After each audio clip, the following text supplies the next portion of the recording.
everyone. I'm Tiffany Eddy. And I'm Tom Praisall. And we are so pleased to welcome you to another episode of Anything But Politics, where we talk to different political leaders about their personal lives and not politics. Yeah, but the pretty fun much stuff. Anything but politics. Yeah. And today we're really excited to be joined by somebody who has quite the resume. It's a household name.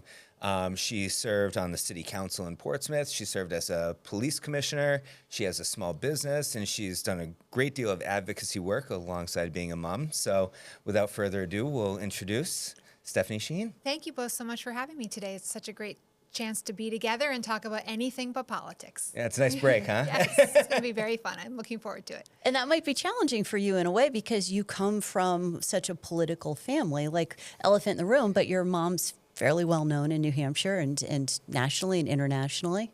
Yes, she is. She is. And I think in our family, the key is that everything is really about problem solving, not so much the politics of the problem solving. But Sure.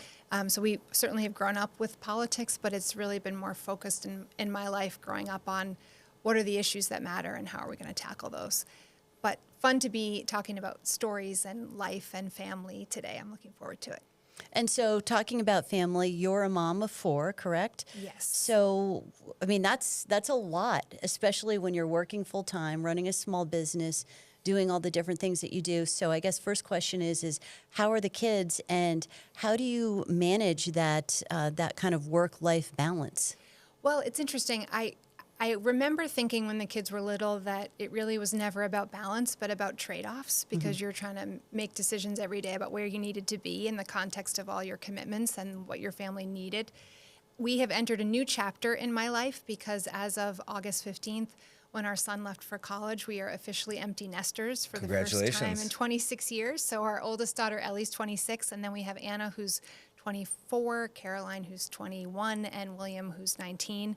And William just started in college this fall. So the house feels really different. I bet. And we're still adjusting. And my husband, Craig, keeps joking that part of my mission in being on the campaign trail is so that I never have to be in the empty nest because it feels so foreign to have the house be empty. And we're already looking forward to Thanksgiving and having everyone home. Well, and it's really interesting that you talk about trade-offs too, because I know that you come from a long line of athletes as well. I think, I know you coached one of your daughters in volleyball. I know you played volleyball at Fairfield University. Is that Division I? Yes. And your son's a star baseball player, right? So tell us a little bit about, I guess we'll start with you and your athletic career. And what was it, volleyball that you played? Volleyball and basketball. And so as a little kid, I would say, if you asked me to describe myself as a kid, I would say I was a sports kid. I couldn't get enough sports. Yeah. So I played soccer, and when I was really little, I played basketball. And then in high school, I started playing volleyball and basketball. So I went to Oyster River High School, K through 12, and graduated my senior year. I was captain of both the volleyball team and the basketball team. We won a volleyball state championship when I was a junior. That's great. Against Nashua, and we lost to Salem in my senior season, so I still carry that scar. We could have been back-to-back state champions, and we made it to the tournament. I was actually on the floor when my dear friend Jennifer Friel from the Friel family, many people who follow New Hampshire basketball will know the Friel family because Mr. Friel was the UNH men's basketball coach forever, and I grew up going to summer camps with him, and he has 5 kids. The Friels have 5, and all 5 of them scored 1,000 points in high school. That's impressive. Wow. And their eldest, Jennifer, was my co-captain, and I was on the floor when she scored her 1,000th point. So I have so many fond memories of being a sports kid, and ultimately got to go to college to play volleyball on a scholarship, and then coached. I actually came back when I worked on my mom's first gubernatorial campaign. I coached part-time at Oyster River for the JV team, and my sister was on the varsity team then. And they won. My sister's group of teammates won 4 state championships in a row in volleyball. Wow. For Oyster River. And then fast forward when my daughter Anna, our second daughter, started playing volleyball. My husband coached her at Portsmouth Middle School on the middle school team, and then I got to coach her in high school for her junior and senior years, which was just awesome. I'll tell you, I love volleyball. Like when we have family parties, we have like serious volleyball matches. I mean, I like to think of myself more as like a LeBaron, right? Just wanting to dig for the ball. Yes. Just wanted everyone to know I knew what that word was. Yes. Although I have to say, when I was playing, we had no libero. Oh, the libero. I'm thinking of a Yes. car. Yeah, the libero was. I thought you were talking about. Yeah. So the libero is the defensive specialist, Okay. and they only play in the back row. Okay. And so when I was in high school, we didn't have a designated position for a defensive specialist. So you had to substitute in if you were a defensive specialist in a different way than you're allowed to now. So the sport has evolved in some really awesome ways, and it makes it more fun for people to watch. And for people who love volleyball, I'd say tune into ESPN2 online. You can watch college volleyball. We've been following women's teams that, have no tie to other than some really awesome athletes that are fun to watch. I'm really sore the next day, though. Yeah, As it's I'm true. getting Because old. your legs, your arms, you use different muscles. And then our son has been a baseball player from the time he was really little. Also did taekwondo, has a black belt in taekwondo. Oh, wow. But Wow. he started as a freshman at Duke this August, and he's on the baseball team. And fun fact, his head coach, Corey Muscara, grew up in Goffstown, got his start at SNHU. Wow. And his associate head coach, Scott Loazzo, was very recently the head coach at SNHU. So ties to Duke baseball from New Hampshire that are really strong. That's great. What position? He's playing third. He grew up pitching. corner. Hot corner. He grew up pitching and middle infield, so played a lot of shortstop and a lot of second base. But they project him as a third baseman. He's Okay. 6'4", 205. Wow. Yeah. Yeah, I don't know. I know. Is Craig tall? Because No. I'm 5'8". Craig's 5'10", 5'11" maybe. But Craig has a brother who's 6'3". And my mom swears there's height on her side of the family because she says her grandfather was really tall. So it's there somewhere. But he's 6. He's told me that his team needs him to. His trainer wants him to gain another 10 pounds. So he's working on adding muscle. But he hopes for not him. any more height. But, that's great. I mean, baseball and sports in general, I think, are just so good for, learning how to work as a team and problem solving. Yeah, It's, overcoming adversity. Yeah. I think everything I learned that was most valuable to how I've navigated life came from the experience of being on a team. Like learning how to work hard on behalf of your teammates, learning how to show up, learning how to get over to deal with adversity, to get over things fast for your teammates.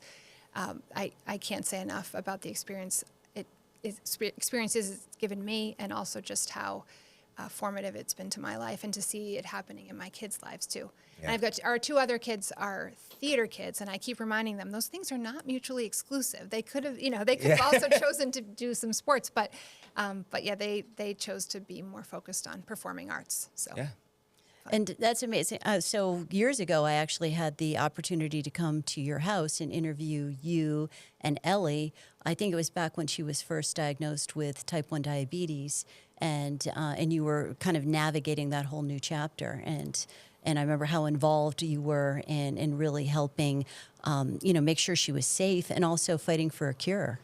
Yeah, type 1 is really hard. For people who don't know and they hear diabetes, it's often easy to think, well, if you have insulin, or you get it confused with type 2 diabetes, that it can't be that bad.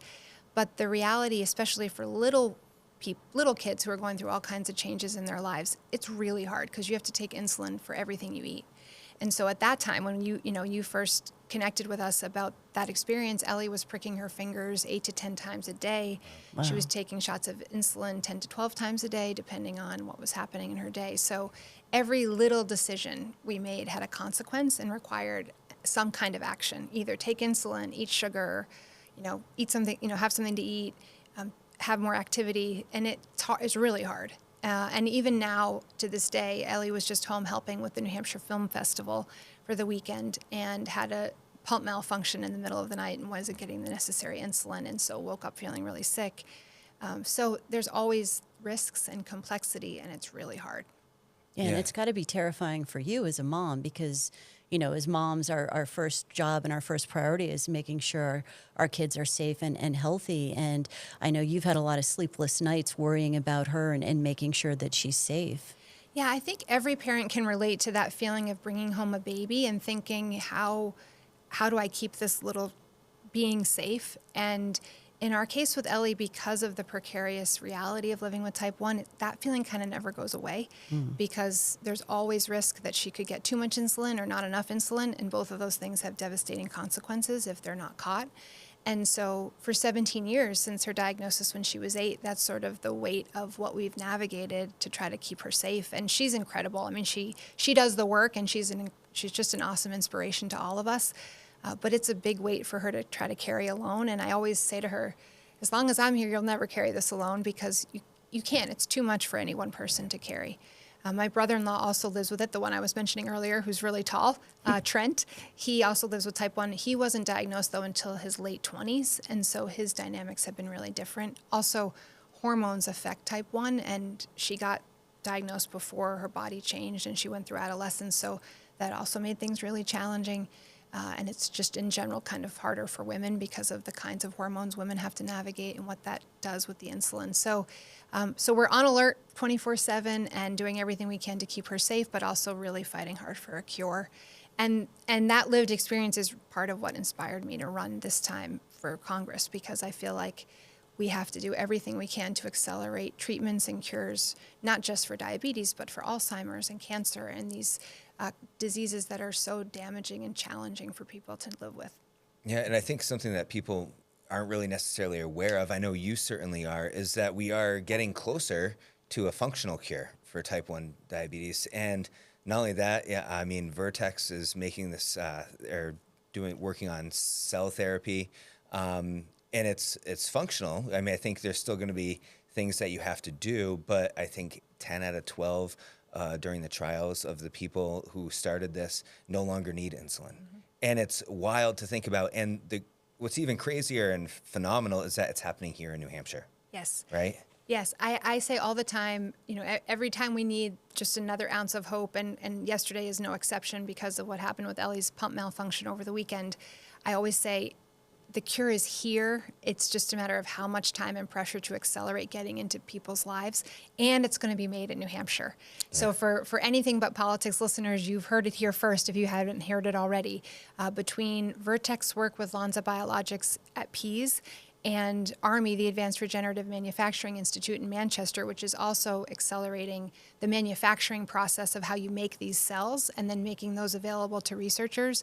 These cells, the cells that will ultimately cure diabetes, are going to be made in New Hampshire, which is amazing to think about. It really is. Yes. It's phenomenal. Yes. And I know that your lived experience with, Ellie certainly led to your work creating a small business. Yes. So can you tell us a little bit about that? Yeah. So we had this moment. Ellie was diagnosed, about 6 weeks before. And again, as I shared earlier, she was 8. So what used to be the simple act of pouring a bowl of cereal before she'd go to school in the morning was now a 10-step process of measuring how much cereal and calculating how much carbohydrate and measuring the milk and calculating how much carbohydrate in the milk and then figuring out how much insulin she had to take and then drawing up the syringe and injecting insulin with a shot.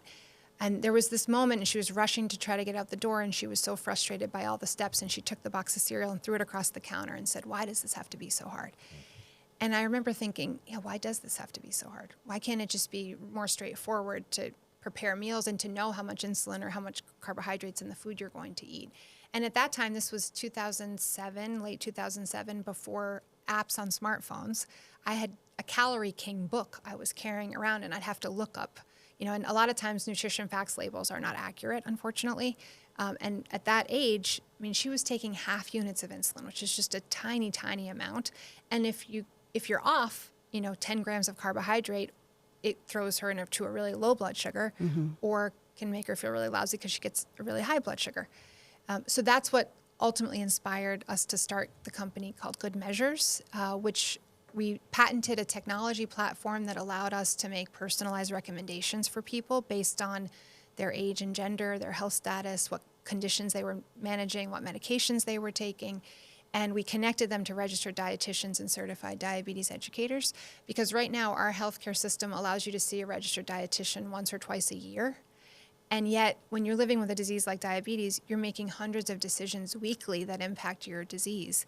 And if you don't have that baseline knowledge, you're making yourself, unknowingly, you're making it harder for yourself, and sometimes you can make yourself sicker without even knowing it because you don't have the information you need. Right. So we built this team. Many of them were based actually at Pease Air Force Base, where we had a call center operation. Unfortunately, the call center was shut down during COVID because it was considered a super spreader, as listeners might remember. Yeah. Call centers were considered a dangerous super spreader. So we were able to reconfigure the operation. So many of our employees are women because registered dietitians and certified diabetes educators tend to be women.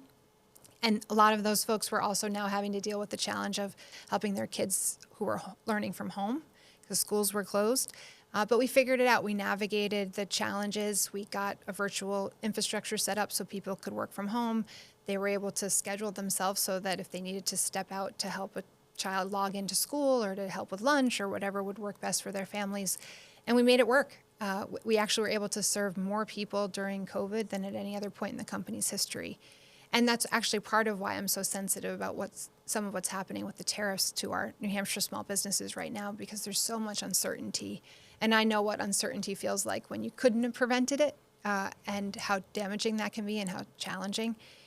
But you know, it was an incredible experience. We sold the company back in November of 2024 to a company that's now going to be able to scale it and make sure we can reach even more people, which is awesome. That's incredible. Yeah. Good It's for great. you. It's great. And I know you've been honored because of your work for diabetes. Do you want to just share a little bit about some of the work? I know you're doing some work with Dean Kamen and received some honors from, I think, the National Diabetes Association. Yeah, so the Breakthrough T1D, which used to be called JDRF, the Juvenile Diabetes Research Foundation, has done just incredible work raising money for the research like I described in Manchester at the Advanced Regenerative Manufacturing Institute. And I've been part of that effort on a volunteer basis since Elle was first diagnosed. Actually, the two of us were able to co-chair something called the Children's Congress, where children from across the country come to DC and explain what it's like to live with type 1 diabetes. It's an incredibly powerful experience. In fact, I remember specifically Ellie and I went to meet with then Congressman Frank Ginta, and she took out her blood glucose meter. This was before her glucose monitor, which she now wears continuously. And she showed him what it's like to prick her finger, and just having people who have no understanding of what it's really like to live with type 1 see it and see what it looks like when a kid is having to do this. And the challenging thing with diabetes in particular is you don't look sick necessarily, because if you're wearing a pump, sometimes it's hidden, you wouldn't know. And even if you did see it, you wouldn't know what it does necessarily. So that was a really powerful experience to show people what it looks like to actually live with it. And so we've done a lot of work with the foundation for 17 years, and they really are just an incredible organization working to accelerate the research that's ultimately going to cure this disease. And part of how Ellie's life has evolved and why I'm so passionate about the importance of investing in medical research and in science, she no longer has to prick her finger and take shots because she wears a glucose monitor and a pump. And those two things were developed in part through medical research. And it's just been so inspiring to see how much her quality of life has improved because of science. Yeah, it's only going to get better. Yes, it is. Knock on wood. Yeah. Knock on wood. Yes. I want to talk a little bit about Coach, too, because you're an author, best-selling author. Could you tell us a little bit about, for people who don't know, and I think most people in New Hampshire are probably familiar, but for our international audience. That's true. The international audience might not know. But who is Coach, and why was he so important in your life? And then what inspired you to write the book? Thank you for asking. We miss Coach desperately every day. We lost Coach on December 26th this past year. Coach is a yellow lab trained to detect changes in blood sugar. He's considered a diabetes alert dog or a medic alert dog, depending on the terminology. And we learned actually about these kind of dogs at the Children's Congress, that event I just mentioned. And we watched them work when a little boy was having a low blood sugar. We watched this dog alert. He was only 4 at the time, and the dog alerted his parent, who was in a different part of the room. And so observing this, I thought, I had no idea that these animals could do this, that they even existed. And we started learning more and more. And ultimately, we found this organization called CARES, which works with correctional facilities to keep the costs lower. And so all of the basic obedience training is done by an inmate in a correctional facility. They have to be nonviolent offenders. And it's just an incredible on-site training opportunity for people. And when Ellie actually was united with Coach for the first time, because then she has to go through this whole public access training to make sure she can handle the dog in public. she got to meet Michael, the man who trained Coach. And one of the most powerful experiences I had after having written the book was hearing from Michael's sister. So one of the things we did after the book was released is send a bunch of copies for him and to CARES. And so when the book was distributed, Michael was able to give a copy to his family. And his sister reached out to us the day after Christmas and happened to find us through Facebook Messenger and said, I hope this message finds you. I don't know if it will, but I want you to know that Michael's my brother and he's the man that trained Coach. Aw. And she said, my parents and I sat and read your book on Christmas because he gave us a copy. And she said, he hasn't given us too many reasons to be proud of him over his lifetime, but this gave us an incredible gift because he gave us a reason to be proud of him. And of course, as I'm reading her message, I'm crying. Ellie's crying. You know, everyone in our family was crying. But that's been one of the gifts of having shared the story. We started documenting on Facebook what was happening when Coach would alert to Ellie having high or low blood sugars, and people were really fascinated. And we just felt like, okay, there's something here we could share and maybe other people could benefit. I had no idea about these dogs. And in fact, ironically, just on Friday night, I went to watch my nephew Nico play soccer. He's the captain of the Oyster River boys soccer team, and he's a senior right now. And I was sitting in the stands, and Ellie was going to join me because she was home for this weekend, and she hadn't gotten there yet. And I looked down, and there was a black lab literally sitting in the bleacher in front of me, wearing the same vest that Coach had come home from CARES wearing. And so I thought, this can't be. Yeah. So I said to the woman, is your dog a CARES dog? And she said, yes, this is Mushi. And we got him because we read your book. Oh, wow. And I just got chills. Yes, and he's from and he came from CARES, and then she shared her whole story. She got him during COVID, so they had a slightly different experience than we had because Ellie was actually able to go meet Michael and be in the correctional facility and see how they had done the training, and it was a very different experience. But then her husband came over, and he was the one who was navigating diabetes, and we watched the dog alert several times for him. So it's just, it was amazing. It feels like a sign from Coach that he's reminding us that he loves us and we miss him so much. But it's been a gift to share the story for sure. Yeah, and it's so important to share those types of stories because people don't know what they don't know. Like you didn't know that this even existed. Right. And I think and dogs are also just amazing creatures, Amazing. Right? The best, they're so much better than humans. Totally. And it's... They love you. They love you in a way that is so pure. Yes. Yeah, and I think the powerful thing about our experience with Coach is that, Ellie didn't want me to be her nurse. And there's so much intervention that's required with type 1 diabetes, especially with young children. And so the best part about Coach was it was Coach, when she'd have a lower high blood sugar, he would alert. And if she wasn't really paying attention, I could say, is Coach trying to tell you something? And it was about Coach and not about the disease or about me nagging her or about me trying to get her to do something she didn't want to do. And, it's hard to be mad at Coach. He's adorable. Yeah. So, like, when he's persistent and trying to get you to do something, you're more likely to do it than if it's your mom saying, hey, you need to test your blood sugar or you need to go, take more insulin, whatever it may be. So we miss him all the time. Yeah, but I do want to keep talking about pups because I love pups. Yes, me too. But I also know that during your time on the police commission, you worked very closely with ICAC, which for the listeners internationally, that's the Internet Crimes Against Children Task Force. And so, and I know I actually heard about this at the legislature. There was a bill to get more funding for ICAC that they train dogs now to find like computer software or electronics. So can you tell us a little bit about that and maybe some about your time on the police commission? Yes. So first I will say part of why I had the chance to work on the Internet Crimes Against Children Task Force is because the city of Portsmouth actually runs the team of detectives that supports the task force. So we're the ones doing that for the whole state. And we were successfully able to get a grant to acquire a dog named Nico, ironically, not to be confused by my nephew, Nico with a K, also a yellow lab, and he was trained to detect for electronics. So for listeners, there's apparently a series of chemicals that are used consistently in hard drives and in SIM cards and in cell phones that the dogs can detect with a sense of smell. And so, what was amazing is to watch this dog work. So I witnessed a training session with him, and they hid, the little SIM card that you stick in your new phone. I don't think we do that anymore, but you used to do it. It was like tiny little thing. They'd hide it in the back of a cabinet, and then they'd bring the dog in, and the dog would find it. And That's crazy. It's amazing. And the most compelling story I heard was from one of the detectives who had Nico on a search mission, and they had a search warrant to search a person's house, and they thought they had collected all of the electronics in the house. They got like 3 or 4 hard drives. They got a bunch of zip drives, and they were preparing to leave, and they were trying to get Nico to get in the car.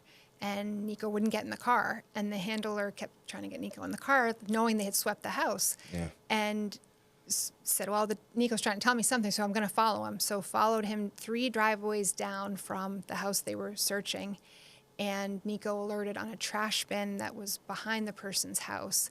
And the perpetrator had hidden 2 other hard drives in somebody else's trash can. Wow. And because the dog had found that, and because of the amount of data that was now in question, it changed the charges they could bring forward against the perpetrator. These animals are amazing. And not to mention, the work that's being done by these detectives is horrific. I mean, it's absolutely horrible, harrowing work. And Nico does provide the added benefit of having to support the team, right? So he does, in addition to doing the work of detecting, he also is an amazing emotional support animal for the whole team. It's just been awesome to see. Yeah, it's really, really powerful. That is incredible. Yes, it's incredible. Yeah, and watching them work, like you can't quite believe it unless you see it. So part of what with Coach, when he would alert, we would try to video so people could see what was going on. Because when you see it, like we had this one situation where my dad was still kind of questioning, could this really work? And one day I was outside playing in the backyard with Caroline and William and our younger 2 kids, and he came over and was sitting in the house watching something on TV, probably Gunsmoke or Cowboys. And Ellie was upstairs 2 floors up in the shower, and Coach had started at his feet and then ran to the stairs and ran back to him, and then ran to the stairs and ran back to him, and then ran to the stairs, and he finally decided, well, he's trying to tell me something. So he followed him up the stairs, and he was nudging his nose against the door, which was locked because she was in the shower. And my dad hollered in and said, I think Coach is trying to tell you something. And she came out, and sure enough, she was low and hadn't felt it. And she had, disconnected her pump because she was in the shower. So anyway, luckily she disconnected her pump because she wasn't getting insulin. But you have to see it to believe it almost. Yeah, and it still is just crazy to me how they can, from 2 stories up, right? He can smell it, Coach could smell it there. The Nico could smell it from 3 driveways over. Yes, they're amazing. They really are. Makes me feel bad for my pups when I get home from a run. I'm like, God, you must hate me right now. Wow, that is fascinating. And what sort of experience do you think you got from being on the police commission and kind of learning about these cases firsthand, really understanding what the officers go through and the victims out there? It's a really good question. So I was on the city council when we had an incident in Portsmouth, which made statewide news, and actually went all the way to the state Supreme Court, which was we had an elderly senior resident who had been manipulated by an officer and her name was Geraldine Weber. It's been all over statewide news, where she had dementia. She ended up, basically turning her estate over to this officer. And the only way we uncovered that was because a concerned neighbor saw a cruiser in her driveway frequently and thought something was strange, and then started exploring what was going on. And as a city councilor, I mean, not every community has a police commission. And those who do don't all have them as elected positions. In Portsmouth, there are 4-year terms, they're staggered terms, and there are 3 commissioners. And they're elected by the citizens. So I remember thinking, is this the right role for a commission if something like this can happen and nobody knows what's wrong with what's not working right with the commission? And so I ended up stepping in to serve out the term of a person who couldn't fill out his term because he was ill. And at that point, really was just trying to roll up my sleeves and figure out, can we make this commission work the way that it is intended to work so we can avoid these kinds of issues in the future? And then George Floyd was murdered. And that really changed the trajectory of everybody's expectations about what the police should or shouldn't be doing. And if you remember then, I mean, there were calls across the country for defunding the police. Right. And there was a ton of distrust in the police. And I think the way we navigated, both as the commission and with the police chief's leadership and through the community with community leaders that just refused to say, we're going to get this right. This has to be done right. So we have trust restored with the department. We navigated a really tumultuous time. We were able to get additional resources for a social worker. We got additional resources for the Internet Crimes Against Children Task Force, because that was also at a point in time with COVID where tips against kids being online were way up because we were all spending way more time online during COVID. You'll remember that was also during Black Lives Matter protests. So it was a very unsettled and tumultuous time. But the power, in my experience, navigating that was watching and working together with community leaders, with the police chief, with the unions to say, how do we make sure we do this right so we can strengthen community policing, not weaken it? And that's what we did. I mean, it was amazing. We published almost all of the policies we could on the city website. We made a more transparent complaints process. So if anybody had complaints with how they were treated by the police, they knew how to file those complaints. We implemented a new software platform for how to track encounter data, so you could identify was any particular officer targeting any one person. We approved body cams, which weren't happening in the city at that point. So we were doing the things that I think the community needed us to do and to see, but we're able to do it in a way that didn't take resources away. We were being strategic and I think smart with where the resources were being directed. Yeah, and I think it's great that, you have that background of, working on the city council and the police commission, because I think New Hampshire does it the right way. Yes. A lot. And Yeah. I mean, we bring everybody together, everyone into the room. I remember when you were talking about, after George Floyd at the State House, Yes. they brought everybody to the table to just improve the way we do things. Right. Because while it may not have been a problem in New Hampshire, it doesn't mean we can't improve. Right. But you bring everybody to the table, and that's very quintessential and very something that New Hampshire does right. And so you've obviously lived and breathed that of just getting everybody together and finding a consensus. And I think actually New Hampshire is the perfect model for this, both in terms of our citizen-driven legislature, but also our local government. And to me, that's the road forward. What people want is for everyone, regardless of party, to come together and work together to solve problems. And we have a great model in how you do that. When you run for city council, you don't run as a Democrat or Republican. You run as a concerned community member who wants to solve some key problems. And then you're accountable to your neighbors. So if you don't fix that pothole, everybody knows. Yeah. If you're proposing a cut to the school budget, everybody knows and can weigh in. And I think that's the model we need to get back to, the model of Sure.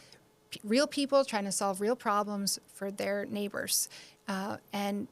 If we can do that, we know how that works. It Yeah. works at our local level. It works, in the way we govern, So I think that's the model for how we move forward.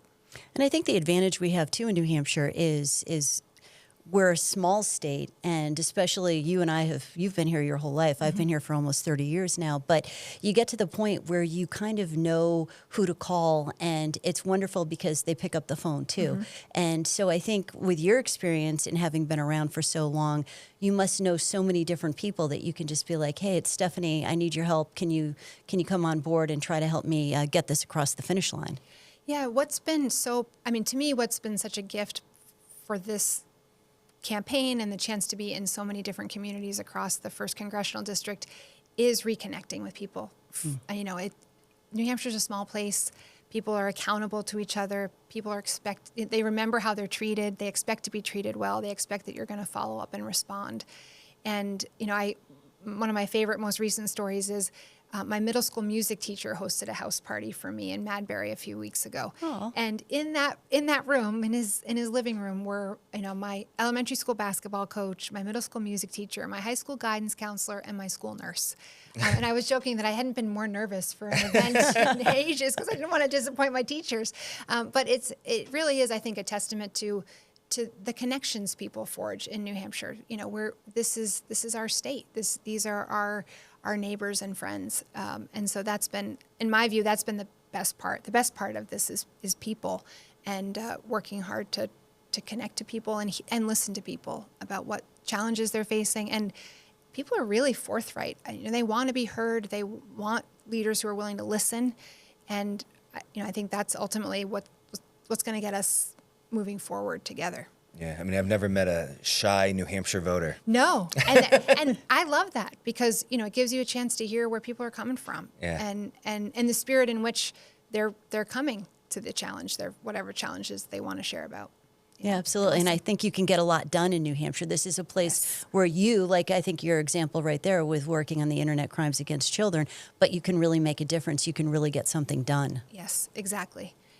And you're connecting it to real people. I think what's so often a challenge, especially at the federal and even at the state level, although less in New Hampshire at the state level because we have so many so many legislators that your legislator usually. But I think oftentimes it's hard for people to connect the decisions that are happening in Washington with actually impacting them in their community. Yeah. And one of our responsibilities is to make those connections, and also understand where is the problem and how can I best help solve that. And that's the challenge and the opportunity. Yeah. A lot of opportunity. So wondering, because obviously we know about your mom and who's governor and, senior senator in New Hampshire, well-respected political legend, really, in New Hampshire. It must be incredible. She must be so proud of you now that you're running for Congress. But what's the best piece of advice she's ever given you, especially now as you embark upon this campaign? Such a hard question to narrow it down to just one piece of advice. I think ultimately she will always say, like, you have to be willing to do the work. Mm-hmm. You have to know this is something that you're willing to put your blood, sweat, and tears into because ultimately you're the one doing the work. And, as we were trying to make this decision, and there have been times I've wrestled through other ways I might contribute. And, for different reasons, the time wasn't right personally with my family, with our kids, with the kids in their life stages that they were in.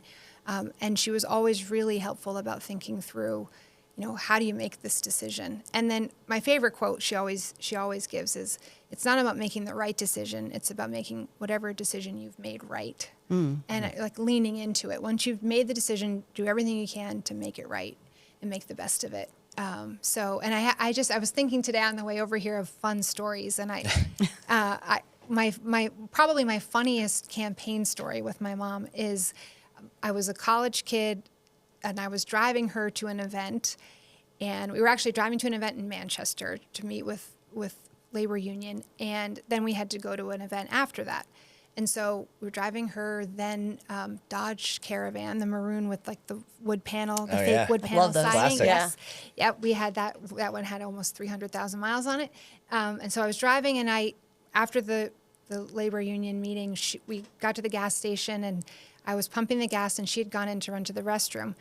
And she came out around the back side of the van just as I was taking the gas gauge and put it back on the rack, and I sprayed both of us with gas. Oh my gosh! There was still gas in the pump, and now we're supposed to go to this other event, and we both smell like gas, and we have no change of clothes, and you're flammable.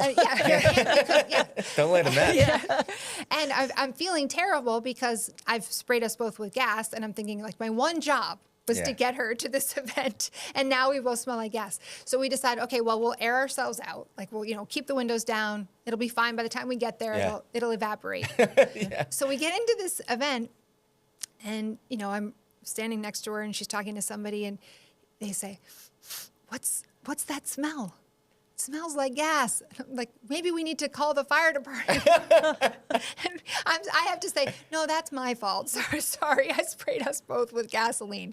So that was not the highlight of our campaign moments, but it was very funny in retrospect. I walked us both into this event smelling like gasoline because I had sprayed us with gas at the gas station.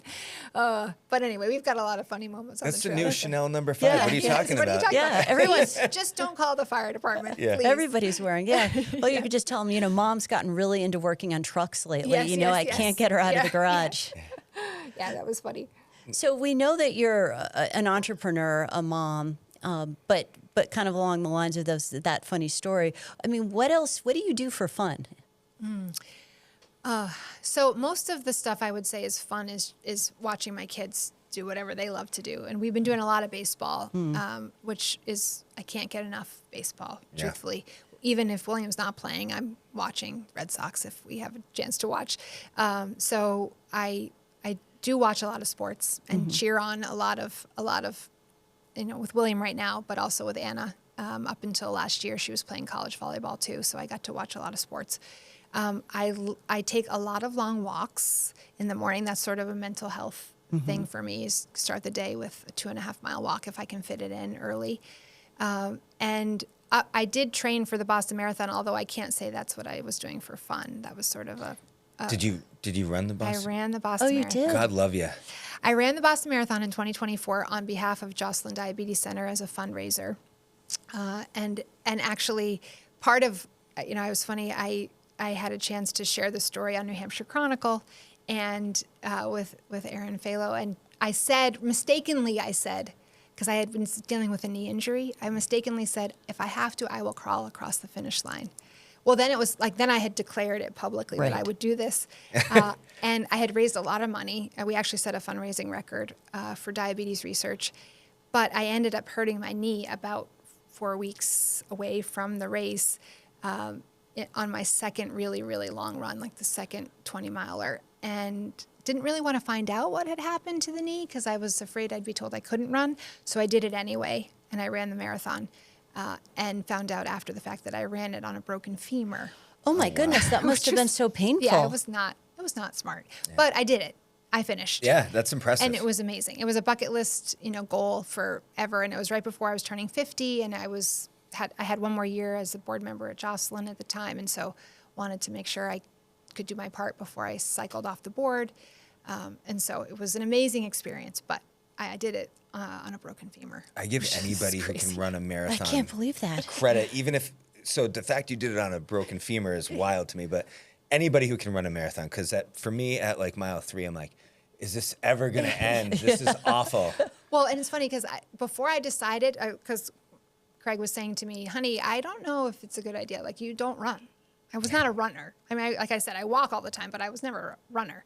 And I played volleyball. But again, distance running Short is bursts, a whole thing. So he said, when was the last time you ran a road race? And I said, well, I ran a 5K with my dad when I was 9. And he's like, yeah, that does not make you a runner. Yeah. So I started with the Couch to 5K app.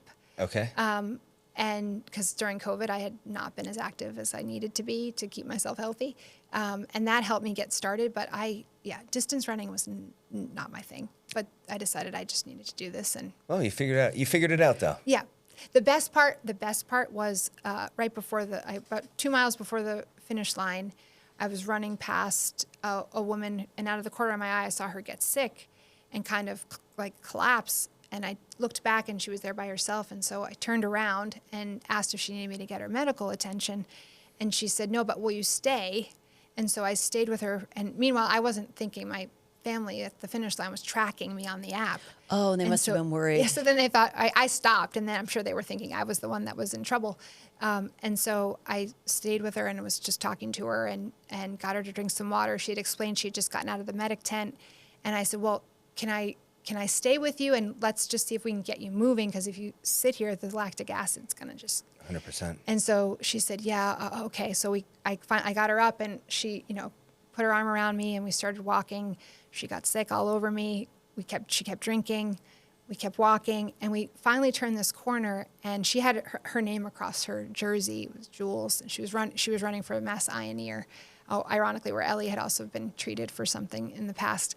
And so we were talking about how she was running for her grandmother who had lost her eyesight, and I was running for Elle, and she kept getting her to drink water. And as we turned this corner, people saw her name across her jersey, and I was like trying to point to her name so people could see, and they started chanting, "Let's go, Jules! Aww. Let's go, Jules!" And I mean, still I get chills thinking about it. Yeah. And they really carried her to the finish line. And we got around that corner on Boylston, and she said, okay, let's run across the finish line together. So we ran across the finish line. And then right at the other side of the finish line, I said, you got to get into the medic tent because you need an IV. She was desperately dehydrated. And she said, no, but I have to get my medal first. I said, I'll go get your medal. You get in the medic tent. Yeah, so that was amazing. I would love to do it one more time just so I could do it without the injury. But when I told the doctor that, he said, you're over 50 now. No matter when you do it, you're probably going to be doing it with an injury. So just, but I'd love to try it one more time without, the pathetic time that I ended up completing it in because I was hurt. Hey, Yeah, but you know what? You finish a marathon, it really doesn't matter because you finished. And That's it. I finished. Yeah. And it's not about the time. Someone told me once too that it's almost harder to finish when you're a little bit slower. Yes. Because you have more time for it to get in your head. Yes. And more time to think about quitting. Yes. So those fast people, Yes. it's easier for them, right? Yes. Yeah. I don't know. I would love to be. I'll never be a fast person, but I'd love to be able to do it a little faster than I did. I start thinking about quitting when within the first 100 feet. I'm like, is this almost over? Driving up to the course, Tom's like, I think I'm good. Well, and there's so many little things you don't appreciate if you've never done it before. Like I didn't have my music downloaded because I just figured, well, there's going to be Wi-Fi. But then you don't.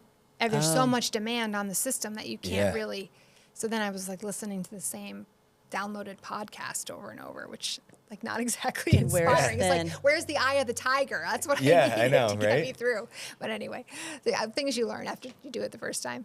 And Boston's so supportive too. My brother runs Boston, and I just think that there's this collective community. I remember scooching up to try to see him near the finish line, and the people around were like, "What's his name? What's his name?" And I was like, "It's Todd," and everybody starts screaming his name, and it's just it brings everybody together. It's like a great big hug, and it's true. It's such a supportive environment, so positive. True. So true. The highlight when they started cheering her name, and I could see her whole spirit lift. She knew she was going to finish at that point. It was just awesome. It was really awesome. Yeah, Boston fans are spectacular. So I know we've talked a lot about your kids, about you, your mom, and we've mentioned Craig. Yes. And he's also talking about forging relationships here in New Hampshire. He's a New Hampshire guy. Yes, he is. So how did you guys meet? Oh, that's a fun story. So Craig grew up in Meredith on Lake Winnipesaukee, graduated from Interlakes High School, and then came to UNH. Okay. And actually, it's through a volleyball connection that we came together. So my high school coach was the manager for his father's high school team. So his father, John Garno, is the winningest girls volleyball coach in New Hampshire history. He's actually in the New Hampshire Hall of Fame for sports. He coached at Belmont High School for many years. He was an 8th grade teacher there for social studies. And then he also coached at Moultonborough High. He coached at Plymouth State. So just an incredible record and an amazing coach. And my head coach at Oyster River had been his manager when he was a student at Belmont High School, Ed Sharon, who I attribute to the fact that I got a scholarship to play in college. If it wasn't for Ed, Coach Ed, I would never have made that happen. And so Craig ended up knowing Ed through his dad, and he became the JV coach and coached my sister. And we stayed in touch after I went on to college. And then we reconnected later, about a year after. And this is a funny story. We ended up running a restaurant together for the summer with 2 of his guy friends and 2 of my girlfriends. And I always joke that it was like the reality TV before there was reality TV. We all lived together and worked together in this restaurant from 10 a.m. till midnight every day for 100 straight days. It was incredible. It's a lot of work. It was, yes, Yeah. cleaning, the friolators and we made these hand battered onion rings. I mean, it was awesome, but a ton of work and really fun. And after that summer, we worked together indefinitely. And then we both worked on my mom's first gubernatorial campaign. And he's now been at the helm of the Portsmouth Housing Authority, working on housing and running the Public Housing Authority in Portsmouth, where he's been doing that work for 12 years.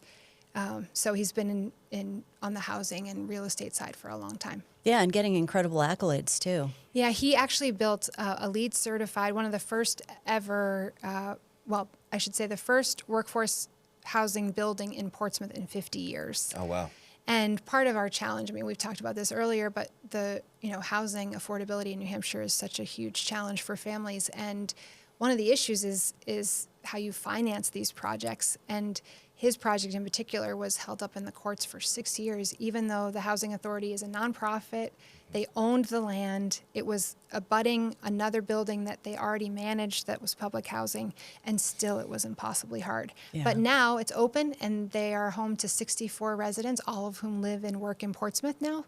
Wow. And the only requirement was you have to work in Portsmouth. So there are folks there who work for nonprofit art organization, run the Moe's Sandwich Shop, firefighter, teacher. So it's really awesome. And the location is spectacular. It's right in downtown Portsmouth. And he's got 2 more that are underway. One is converting the Episcopal Church on Lafayette, for your listeners who know where that McDonald's is on Lafayette Road in Portsmouth, into what will ultimately be housing and childcare facility and a facility for Haven, which is the domestic violence shelter and organization for the state. And then he's also working on the Sherburne School, which is city-owned building that was a school forever. Now those students have been moved over to the community campus, and that will become housing too. So he's got a lot of work. Yeah. But really busy, doing great stuff. I mean, between the two of you, I feel like it must be nonstop. Yeah. It is, but it's all good stuff. Yeah, no, I Yeah. mean, you're certainly, Yeah, it's giving back and improving the community. But having said that, when you go on vacation, where is that? You're like, We don't really, I mean, we usually are traveling to chase our kids someplace. So your we- life is a vacation. No, well, no, definitely not. Definitely not that. But we usually are sort of chasing our kids when we're away.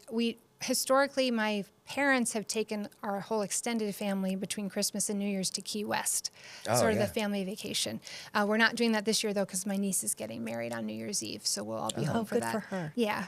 Yeah. So, and we spend time when we can in Meredith because his parents still live on Yep. Winnipesaukee. And he was just up there a couple weeks ago helping his parents get the boat out of the water Yep. with very low water. The lake is really low right now.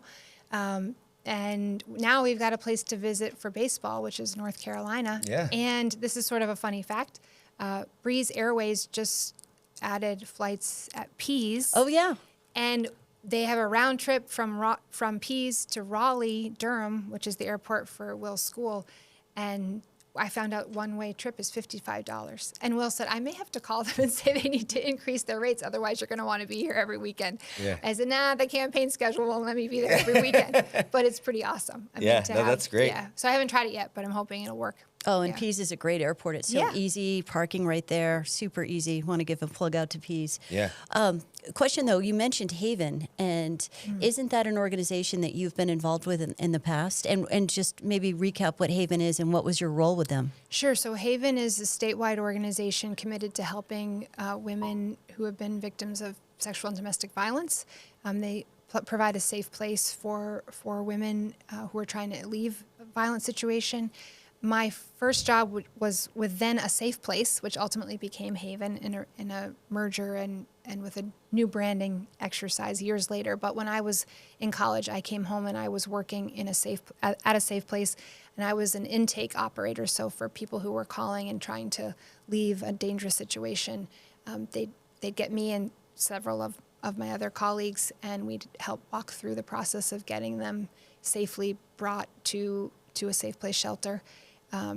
So that was just they're an incredible organization. Yeah, It was it's important work. Yeah, it was an amazing experience, and I got to see firsthand what it looks like to provide direct service and the difference it can make for people. Yeah. It's really important work, and I'm excited to know that the organization will have a home in this new location that will serve them really well, and have transitional apartments for people too. Yeah, it's super important. Yeah, it's great. And speaking of housing, and it's anything but politics. So I guess this is more of a statement, and I want to see what you think. But as a mom of 2 kids, and my daughter is now out has a place, but will be looking for housing, and at some point will want to buy a home. And my son's still in high school, but we'll see. But you kind of are hoping, even if they go away to school, that they're eventually going to make their way back to New Hampshire and live here and raise their families. Because I mean, let's face it, it's a wonderful place to be and raise a family. But it's getting to the point where I worry that they're not going to be able to afford to live here and miss out on so many things if they have to go to somewhere else, maybe down south where housing's a little bit more affordable. Do you have any concerns? I mean, with 4 kids, especially out in the seacoast, it's got to be tough. Yeah, I mean, I hear this everywhere. I hear it from people who have young, 20-something-year-old kids who've come back and are having to live at home because they're underemployed and can't cover both their student loans and the cost of rent. I hear from people whose kids are choosing jobs outside of New England or New Hampshire in particular because they can't afford to live here. And I think it's a huge policy challenge for the state because we're one of the, I think it's now the 5th grayest state in the country. Obviously, there's huge incentives for people to retire here because we have no income tax and no sales tax, which makes a ton of sense. But we have to make sure we have infrastructure for young people to stay here so that they can fuel the economy. And if you look at the trifecta of housing costs, the burden of student loan debt, and then childcare, which so many young families need, it becomes unsustainable for people. And we've got to solve that problem. We've got to make housing more accessible. We have to elevate industries like trades professions. I was just up at the Mount Washington Housing Coalition, and they were sharing that people are leaving construction trades in particular at 2 times the rate that people are entering because of retirement. And so just building housing is hard right now because you can't find people who can do the plumbing and the electrical and the sheetrock. And those are critically important jobs that we need to elevate. And I keep saying AI is not going to take care of your 3-year-old and it's not going to plumb your toilet or wire your electrical. So I think, and I know you are an important leader on the community college front, and I think community colleges are a critical part of the infrastructure we need to accelerate some of these key jobs for New Hampshire's future. And it will also, I believe, help give young people who may not see a 4-year college path as part of their plan a way of contributing. We've got to do everything we can to make it easier for people to stay here, to come back here. Yeah, and promoting the trades too, like you mentioned. Bring back the trades. Bring back the trades. Yeah, we've been talking a lot about a concept of creating a national skilled services corps where we identify those trades that are critical to the future of the economy, including childcare, including plumbing, electrical, solar. And I think it's a national imperative that we do that because these are going to be fundamental to our economy. Yeah, 100%. And I think a lot of people, and there was always a mentality, or for a while, I think we got into a mentality of you need to have a liberal arts education. And if you're going to succeed, you need to get that education. And it really isn't the case. And I think we are fortunate in New Hampshire to have an exceptional community college system. And we have 7 great schools with different offerings accessible all across the state. And it really is important. And it can be a really fulfilling career. And people can go there and actually earn a really good living through the trades. Yes, I was just talking to the person who runs the culinary program at Lakes Region Community College system back earlier this spring. And I mean, they're taking on some of the best culinary programs in the It's amazing country. What they do, yeah. CIA and Johnson & Wales, and these young people have no debt, and they're coming out making, getting jobs, making great money. And great food. And amazing food. And loving their careers. And loving it, and so happy. Yeah, it's happening right here in Lakes Region. So we have examples of what we know can work. We got to just keep doing it and doing it more. And I love going to the board meetings at all the different campuses, but Lakes Region feeds us really well when we're there. So it's always really good. Yeah, I bet they do. Yeah. So I'm just wondering, if you and Craig are home on a Friday night and you don't have anything to do, which probably happens like every blue moon or so, and you decide to turn on the TV and watch something non-news related, so a movie or something, are you guys going to put on an action film, a romantic, a comedy? What do you guys go for? Well, right now, it's true. Right now we're watching college women's volleyball. Yeah. So it would probably, especially we're following Nebraska. The team is amazing. These young women are just so fun to watch. And so we're cheering them on. Texas is also a phenomenal team. Wisconsin, Penn State. The Penn State coach is this amazing woman, total badass, just navigated a really tough cancer treatment and is just, and they won the state championship. I mean, the national championship last year. So it's probably what we're watching. But there are, when it comes time for movies, I usually went out on a romantic comedy. Yeah. And I do choose like a comfort, like, the While You Were Sleeping's kind of genre, something that I've seen before, but I know I'm going to like it, and I can just zone out and relax. Yeah, I'm a sucker for a good rom-com. Yeah. Sandy Bullock, she's She's fantastic. amazing. I know, this congeniality is like, And before you came into the studio, Tom and I were just talking about how Dirty Dancing is not a chick flick. And Yeah, you I don't love think it is. I totally agree. Yeah. And Patrick Swayze, come on. It's like, what else is there, really? Yeah. All right, and one more fun question, at least from me. But so you're in the car coming out here, you're traveling over from Portsmouth. What's on the radio? Oh, well, I'm a longtime fan of... Anything but politics? Yes, anything but politics. Or Eye of the Tiger? Yes, Eye of the Tiger. Well, if I'm listening to music, so I do listen to a lot of podcasts, but I also love, longtime listener of James Taylor. I just saw him in concert here in Guilford over the summer. Forever listened to James Taylor. Carole King, going way, way back, because that's like the music of my childhood. The Temptations, like all the music my parents loved and listened to growing up. And then love reggae, all kinds of reggae music. I also am now a new fan of Noah Kahan. Oh, Okay, yeah. Stick season. Northern Attitude. Who could not sing that loud, really loud?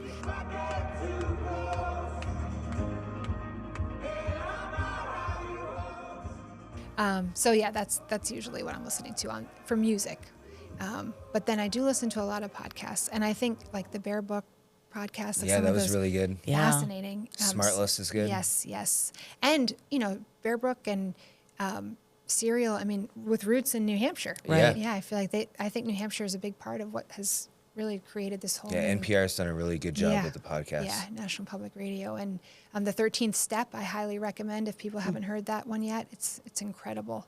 With Lauren Shulgin. Oh, yeah, she she's does a great job. she's a amazing. St. A's alum. We went to Yes. school together. Yeah, former WMUR intern. She's phenomenal. She's amazing. And that podcast, is alarming and stunning. It's worth everybody listening to. Yeah. So I'm wondering, you're in the car, you do have music on, you're singing along to Carole King. If someone was in the car with you, would they be like, "Oh, Stefany's got a really good singing voice," or would they be thinking like, No. No, I sing really loud, but I do not sing well. Well, I was going to say, if you turn the volume up enough, you're harmonizing, regardless of what you I sound like that. like. That's what I try to tell my family. Yeah. I have two kids who are amazing vocally. They can sing beautifully. I am not one of them. They did not get that skill from me. I grew up playing piano, so I do know notes and I can play some piano, but I do not sound good when I'm singing.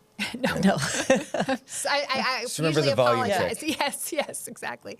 That's funny. No, well, thank you, because I know we've taken up a lot of your time, and I this know is you're so fun. you're super busy. Again, running for the 1st Congressional District. Yes. Best of luck. Don't break your you. femur. No, we've already done that once. Yeah. Yeah. No, and thank you. So always a pleasure. Like I've had the pleasure of knowing you and your family for so many years. So, personally, I was just really excited that you came on. And, is there anything else we didn't ask you that you want to make sure you get off your chest to our international crowd? Yes. No, I just think thank you for fostering these kind of conversations, because ultimately we have real hard challenges ahead, and the way we get through those challenges is together, by working together.